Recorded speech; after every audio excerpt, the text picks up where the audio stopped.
ಏನ್ ನಿನ್ನ ಹೆಸರು? ಕಾರ್ತಿಕ. ಕಾರ್ತಿಕ. ನಿನ್ನ ಹೆಸರೇನು? ಅವಂತಿಕ. ಏನಂದೆ? ಅವಂತಿಕ.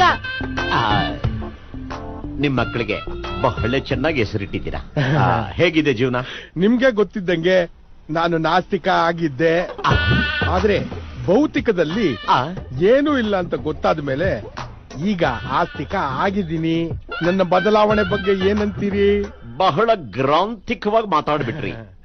ತಪ್ಪು ಸರಿ ಹೇಳೋ ನೈತಿಕ ಹಕ್ಕು ನಮ್ಗೆಲ್ಲಿದೆ? ಅದೆಲ್ಲ ನಿಮ್ ವೈಯಕ್ತಿಕ. ಅದು ಬಿಡಿ, ಈಗ ನಿಮ್ಮ ಆರ್ಥಿಕ ಪರಿಸ್ಥಿತಿ ಹೇಗೆ? ಮೊದಲು ನಾನು ನಿರ್ಗತಿಕ, ಈಗ ಬಹಳ ಸುಧಾರಿಸಿದೆ. ಒಂದು ಸ್ಟೇಷನರಿ ಅಂಗಡಿ ಇಟ್ಟಿದ್ದೀನಿ, ಅಲ್ಲಿ ನೋಡಿ. ಜ್ಯೋತಿಕಾ ಎಂಟರ್ಪ್ರೈಸಸ್. ಜ್ಯೋತಿಕಾ ಯಾರು? ನನ್ನ ಹೆಂಡತಿ ಹೆಸರು ಜ್ಯೋತಿಕಾ. ಅದನ್ನೇ ಅಂಗಡಿಗೂ ಇಟ್ಬಿಟ್ಟಿದ್ದೀನಿ. ಹೇಗಿದೆ? ಒಂದೊಂದು ಹೆಸರು